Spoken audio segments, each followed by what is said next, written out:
Hello again, everyone. It's Jerry with a review.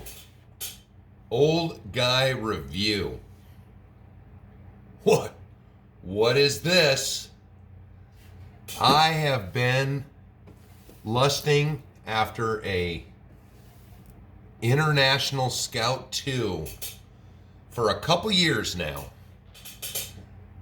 But before I continue, I will let you know right now, this is not your average review, because I'm going to get worked up on some items, some people's feelings about Redcat, and my experience with them so far. 3 trucks total. One of them doesn't exist here anymore. But this one, once I heard that this is the version 2 that addressed a lot of the problems with the 1 and the Axe edition, I finally said screw it, because at $2.99 for a ready to run, you can't go wrong if you eventually want to upgrade some things. But I will tell you, on this truck, to have an RC company re-release a vehicle and call it a version 2 because people were displeased with multiple problems, so they say, quotations. I haven't heard of any company that will completely pull one of their rigs, redesign it to address the problems that the customer was saying. And this came out, as far as I can tell, less than a year after the Axe version of the Scout came out. It came out in December of 2019. This truck came out in October. So I find it very impressive that a company would completely redesign a vehicle in less than a year to address problems that a customer has had. Now, Redcat, in my opinion, has always made kind of silly looking basher trucks.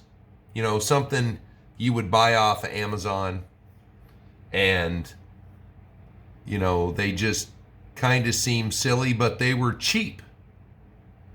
You know, here is a Gen 7 Pro. It was $250, ready to go. $299, ready to go. So, in my mind, I would rather get a $299 vehicle that I might have to put some work into if I was completely displeased with it, unlike paying $500 for a vehicle, knowing it had problems, knowing I'd have to address them, but doing it anyways.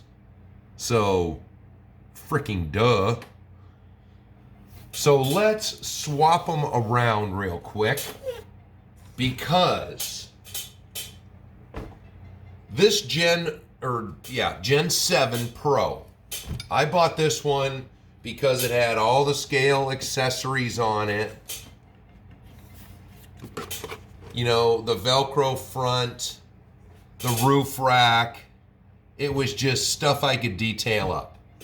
Well, I'd only had it for a few months before my granddaughter. I love the kickstand. I'm not using it correctly, but then my granddaughter took a liking to it, and this was her truck. So what do you do when you have a $250 truck?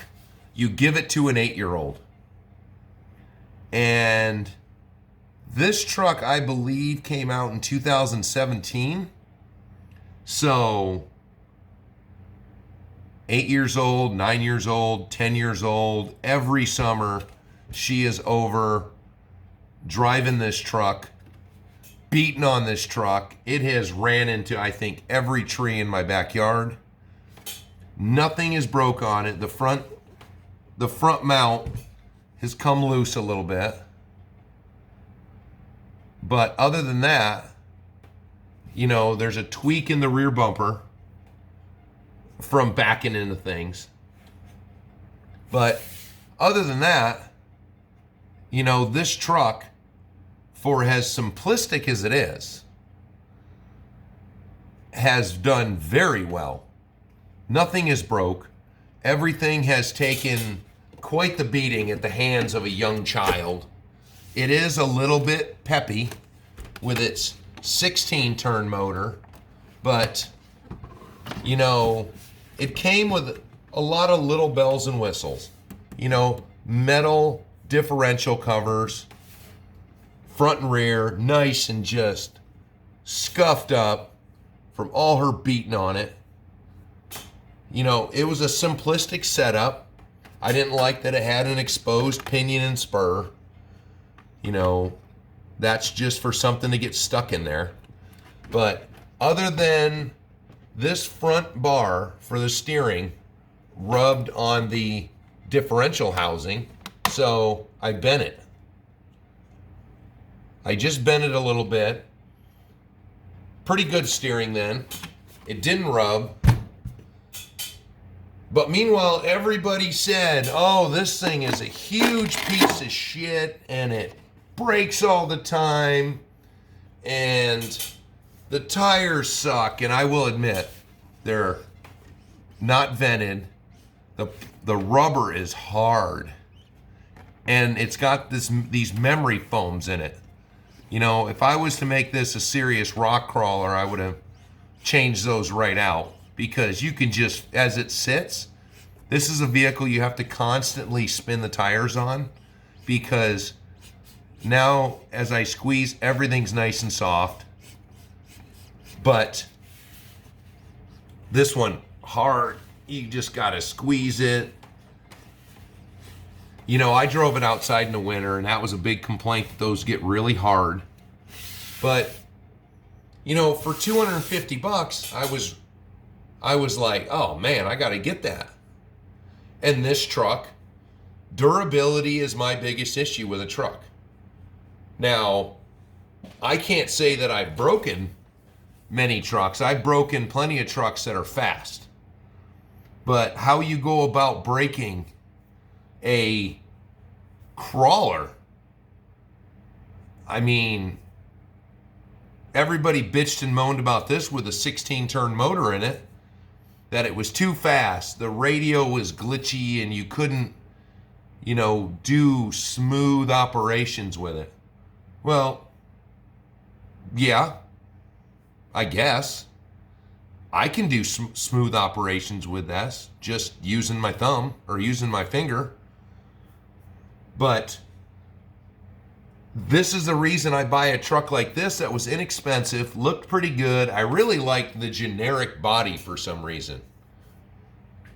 You know, it was like a Chevy Ford kind of combo. It was just kind of weird, and I liked it. Well, then after my grandbaby beat up all the bumpers on it, let me see that. I'm playing with it now. Yeah, those just need some tightening. You know, after she'd driven it for a while, then she wanted some paint on it. So now it's got some paint. You know, no big thing. Pulled off some stuff, did some painting on it, put everything back on.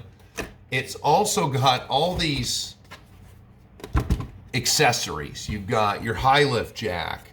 You've got your sand rails on this side. You had a shovel and an axe that I detailed up. The axe vanished in the backyard somewhere.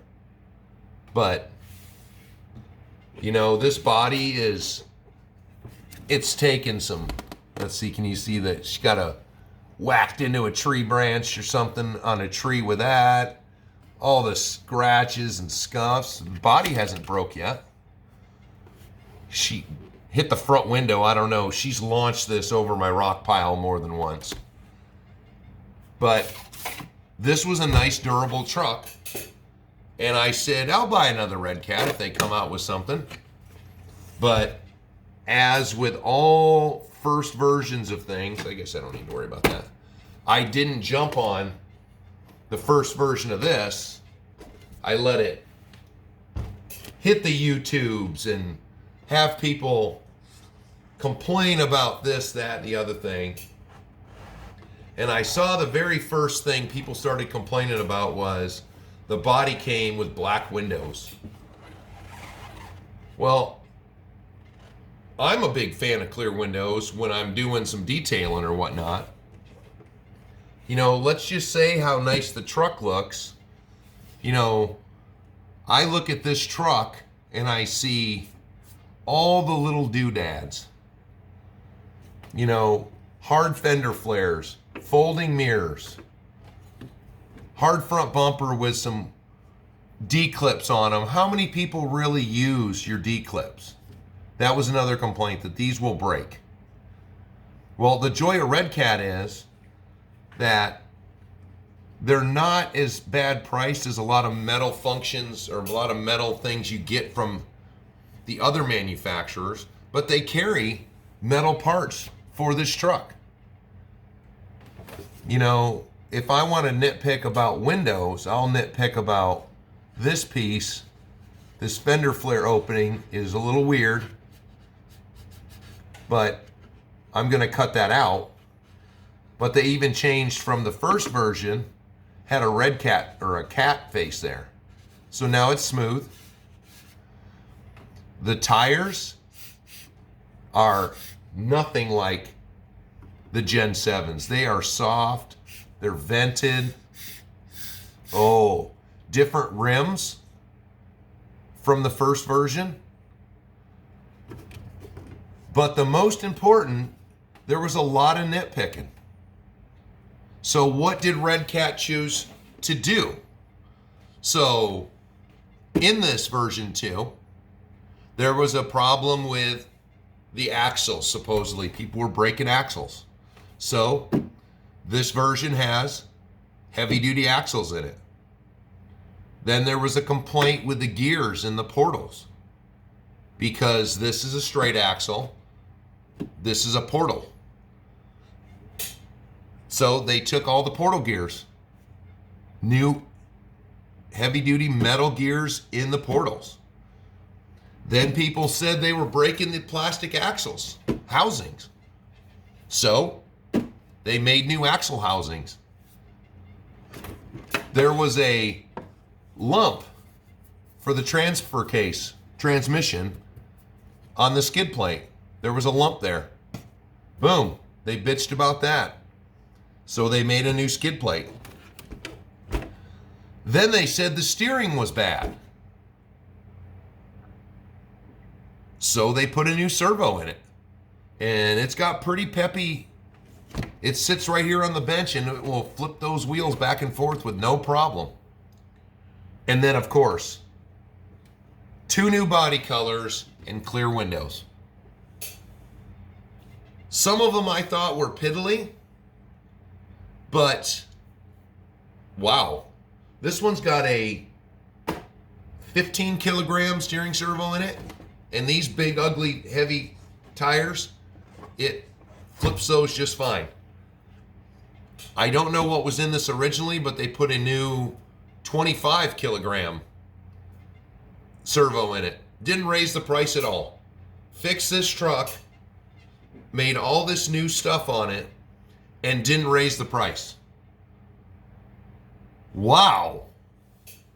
So, hey, I think maybe some people need to take some other companies out there. Let's take an example from Redcat. Now, here's another thing. These Velcro body mounts, so you don't have body posts, I think is great. You've got fender liners, along with all your hard parts. And I don't have a problem with this Velcro, but everyone bitches about the Velcro. No, now that's why I was keeping the body open. Now this, when you go from versions of a truck, this is what I like to see. Here is Gen 8. There we go. Let's hold it up for a second. Look at everything. More fender liners. You've got everything. Now you've got your servo, so it's not a servo on the axle anymore. Now you've got a 3-link with a panhard setup. Everything metal differential covers, metal links, metal servo horn, which even most $500 kits don't come with a metal servo horn. You've got, who knows what these crazy circular mounts are. Oh, metal body shocks. You've got weight up here with your motor and your transmission and everything, and then put the body or put the battery right in the center for good center of gravity. Keep the weight even. It's still more front heavy, but hey, sturdy, solid built components on this truck. Something I think's neat too, just because after dealing with the mud truck that has the receiver box, here you've got a receiver box, but you've got a port on the side, and that's where your servos plug into the side. You know, not sure. I haven't pulled that apart to see, you know, is there a gasket in there? Is there something to keep it waterproof? But hey, that's convenient. I don't have to, I can switch components out, and I don't have to take this box apart every time like a lot of the other manufacturers. So once I see how nice it is for waterproof, we'll decide from there. These portals are a lot less clunky than a lot of the other companies. Pretty simple, smooth setup. Metal. The C-channel, the chassis on this thing, I can't even get a good view of that. Maybe in the back a little bit. Look how thick those are. They're wider than my fingertip. Those are some beefy chassis rails. So when you change a generation, instead of just say, change up some of the little things, like throw some new axles on it, put a panhard mount setup on it, you know, maybe do a little bit of cosmetic under the hood. This, as a Gen 8 compared to the Gen 7, is a whole nother truck. There is not even remotely similarities between these two trucks. Let's see, we'll slide those in there a little closer. Whoa. I mean, wide open, these silly little chassis rails that they just kind of cut out the areas where they would need to put something. Very thin, but still very strong. I haven't bent one yet. Or I should say the Demon Child hasn't broke any yet. But wide open, nothing in here. No cover on the spur. No cover on the pinion gear. You know, completely new transmission setup. Nothing. These two trucks, you wouldn't even know they are considered to be in the same family when you look at a Gen 8 and a Gen 7. So once again, you know, I think Redcat was fabulous. That, first of all, they even listen to their customers. But here you go, a local company in the United States, in Arizona. I am more than happy to support them to see this kind of vehicle come along. Now, so I spent $299. If I want to make it more crawlerish with more control, I can put a $40 1080 in it, a $14 Holmes Hobby motor. Boom. I don't see a problem. I don't even know where I sat that radio. I don't even see a problem with the radio just yet. It's got everything I need on it. It's got steering trim, throttle trim, dual rate so I can adjust the steering. That was even another complaint. that the wheels were too close to rubbing on the links when it turned. Well, that's what the dual rate's for, dumbass. Adjust it yourself. Why are you online bitching about it? So, I figured we'll do a quick little bitch session and we'll see what it could do with, say, I don't know, maybe I could come up with a crawler course. Well, sorry, I didn't show you the box, but coincidentally, just had this crawler course laying around, and I figured, just came out of the box, just threw a battery in it. Let's see what it may or may not do.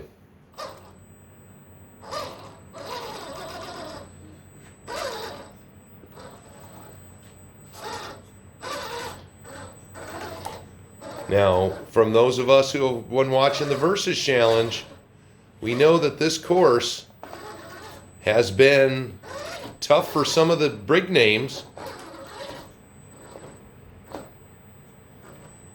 And we also heard a lot of bodies rubbing.